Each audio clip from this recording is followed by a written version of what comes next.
సభకు నమస్కారం. వేదికని అలంకరించిన పెద్దలు మాజీ ఉపరాష్ట్రపతి వెంకయ్యనాయుడు గారికి, ఈ కార్యక్రమానికి మా వెన్నింటి నిలిచి మమ్మల్ని ప్రోత్సహించిన మా యువనేత గౌరవ విద్యాశాఖ మంత్రి నారా లోకేష్ గారికి, వేదికనున్న మహామహులు పెద్దలు అందరికీ నా హృదయపూర్వక నమస్కారాలు, స్వాగతం. ఇవాళ ఉమ్మడి కృష్ణా జిల్లా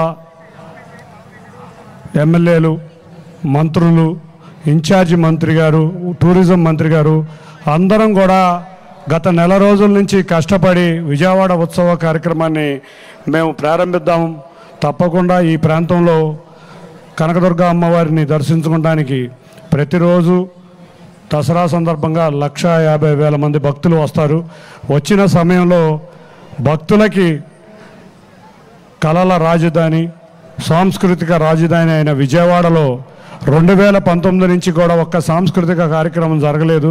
గత సంవత్సరంలో కూడా ఎన్డీఏ అధికారంలోకి వచ్చినాక మాకు ఇవాళ విజయవాడ వరదల వల్ల ఆ రోజు కార్యక్రమాలు లేట్ అవడం జరిగింది. లేకపోతే క్రిత సంవత్సరమే మేము ఈ కార్యక్రమాన్ని మొదలు పెట్టాల్సి వచ్చేది.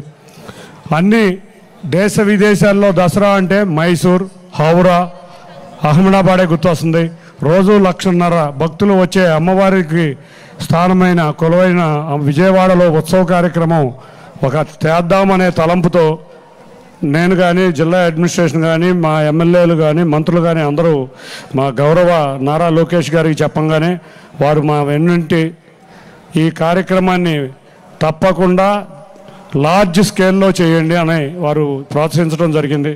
వెంటనే ఆ విషయం గౌరవ ముఖ్యమంత్రి నారా చంద్రబాబు నాయుడు గారి దృష్టికి తీసుకువెళ్ళంగానే తప్పకుండా ఏం చేస్తారో తెలీదు, చేసేది చాలా బ్రహ్మాండంగా ఉండాలని ఆ రోజు మాకు చెప్పడం జరిగింది.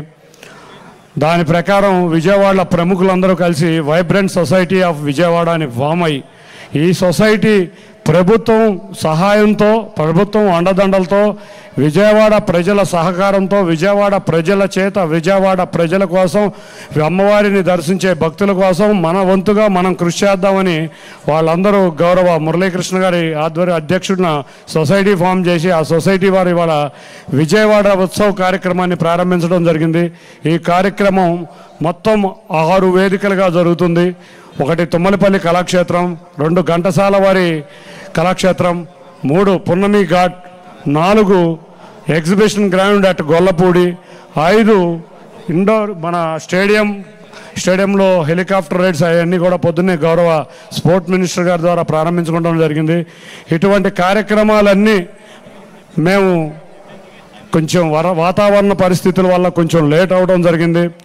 కొన్ని చోట్ల ఇతర ఇబ్బందుల వల్ల కార్యక్రమం లేట్ అయినా దిగ్విజయంగా అన్ని చోట్ల కార్యక్రమాలు 24వ తారీఖు నుంచి ఎగ్జిబిషన్ కూడా స్టార్ట్ అయ్యే విధంగా, అన్ని కార్యక్రమాలు స్టార్ట్ అయ్యే విధంగా మేము కృషి చేయడం జరిగింది. చాలామంది వ్యక్తులు, దాదాపు 200 మంది వ్యక్తులు రాత్రులు కూడా నిద్రాహారాలు మాని ఇక్కడ కష్టపడటం జరిగింది. వాళ్ళందరికీ కూడా ధన్యవాదాలు. ముఖ్యంగా విజయవాడ నగర ప్రజలు చాలా చక్కగా ఎక్కడికక్కడ అవేర్నెస్ ప్రోగ్రాములు పెట్టి ఈ కార్యక్రమాన్ని ఎక్కడికక్కడ ఫ్లాష్ మాబ్స్ పెట్టి, బైక్ ర్యాలీలు పెట్టి, కాలేజీల్లో ఫ్లాష్ మాబ్స్ సొంతగా పెట్టుకుని అవేర్నెస్ క్రియేట్ చేశారు. బ్రహ్మాండమైన ఒక అవేర్నెస్ వచ్చింది.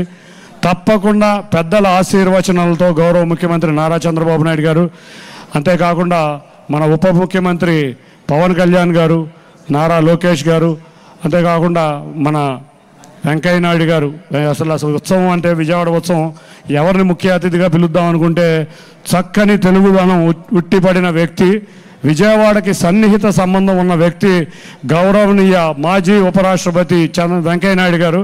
వారితో ప్రారంభిద్దాం. తప్పకుండా చక్కటి వారి మాటల ద్వారా విజయవాడ విశిష్టతను విందామని అందరూ చెప్పగానే ఏకగ్రీవంగా అందరం కూడా వెంకయ్య నాయుడు గారిని పిలవడం జరిగింది.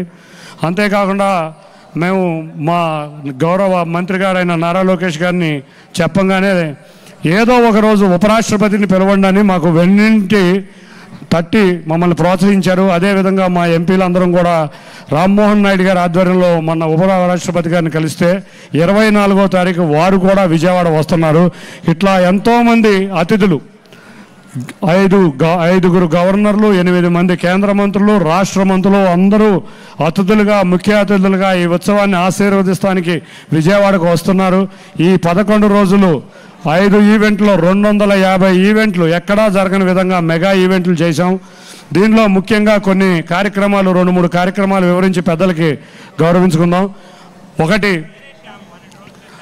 దసరా వేషాలు, దసరా అటైర్స్తో Guinness book of world record ఎక్కే విధంగా స్టేడియం నుంచి ఎన్టీఆర్ సర్కిల్ వరకు సుమారు 2000 మంది కళాకారులతో 28వ తారీఖు గౌరవ ఉప ముఖ్యమంత్రి గారు వస్తారని చెప్పారు. తప్పకుండా ముఖ్యమంత్రి వర్యులు, పర్యాటక శాఖ మంత్రి వర్యులు నారా లోకేష్ గారు అందరూ కూడా ఆ కార్యక్రమంలో పాల్గొనాలని మేమందరం కూడా కేంద్ర పర్యాటక శాఖ మంత్రి వర్యులను కూడా రావాలని కోరుకుంటున్నాం. తప్పకుండా వాళ్ళందరి దగ్గరికి వెళ్ళి ఆహ్వానం పలుకుదాం. ఒక కార్నివాల్, ఒక బందర్ రోడ్లో, ఎంజీ రోడ్లో ఒక కార్నివాల్ దసరా వేషాలతో చేసి విజయవాడ చరిత్ర గిన్నెస్ బుక్ ఆఫ్ వరల్డ్ రికార్డులో చాలా ఎక్కిని. తప్పకుండా ఈ కార్యక్రమం కూడా ఎక్కే విధంగా కృషి చేద్దాం. విజయవాడ ఉత్సవ్ అమ్మవారి ఆశీస్సులతో, కనకదుర్గ అమ్మవారి ఆశీస్సులతో విజయవాడ ప్రజలందరూ కూడా కోరుకునే ఉత్సవం. ఇవాళ చంద్రబాబు నాయుడు గారు ఒకటే మాట్లాడతారు, ఏ ఇజం లేదు, టూరిజం. ఇవాళ ఇటువంటి ఉత్సవం లాంటి కార్యక్రమాలు చేయటం వల్ల విజయవాడలో టూరిజం పెరగడటమే కాకుండా రేపు రాబోయే అమరావతికి మణిహారం లాగా ఈ విజయవాడ ఉత్సవం పనిచేస్తుంది. తప్పకుండా రేపు రాబోయే అమరావతి ఈ మణిహారం. అంతేకాకుండా అమరావతికి గేట్వే విజయవాడ. అమరావతి భాగమైన ఈ విజయవాడలో ఇటువంటి విశిష్ట కార్యక్రమాలు జరుపుకుని కళాకారుల్ని సన్మానించుకుని వారి కళల్ని మనం చూస్తా వాళ్ళని సత్కరించుకునే విధంగా ఈ కార్యక్రమాలు ఉండబోతున్నాయి. తప్పకుండా ఇక్కడ వచ్చిన ప్రతి ఒక్కరికి ధన్యవాదాలు తెలుపుకుంటా, వేదికను అలంకరించిన పెద్దలందరికీ కూడా ధన్యవాదాలు తెలుపుకుంటా, మమ్మల్ని ఆశీర్వదించి ఇంతవరకు తీసుకొచ్చిన ప్రతి ఒక్కరికి పేరు పేరున ధన్యవాదాలు తెలుపుకుంటా. విజయవాడ నగర ప్రజల తరఫున, విజయవాడ పార్లమెంటు ప్రజల తరఫున వేదికను అలంకరించిన పెద్దలందరికీ మరొక్కసారి ధన్యవాదాలు. విజయవాడ ఉత్సవం వచ్చే 11 రోజుల్లో భారీగా ప్రజలతో మమేకమై బ్రహ్మాండంగా సక్సెస్ అవుతుంది. తప్పకుండా మీ అందరి ఆశీర్వచనాలు మా విజయవాడ ప్రజల మీద ఉండాలని కోరుకుంటూ వచ్చిన అందరికీ కూడా ధన్యవాదాలు. థ్యాంక్ యూ శివనాథ్ గారు, థ్యాంక్ యూ సో మచ్. ముందుకు నడిపిస్తూ ఉన్నారనమాట ఎంపీ కేశినేని శివనాథ్ గారు ఈ కార్యక్రమాన్ని ఇంత వైభవంగా. అండ్ ఎస్, మరి నెక్స్ట్ ఈరోజు మన మధ్య ఇంకొక విశిష్ట అతిథి, Honorable British Deputy High Commissioner to Telangana and Andhra Pradesh, Sri Gareth Wyn Owen. Thank you very much for gracing the occasion, sir. We are extremely happy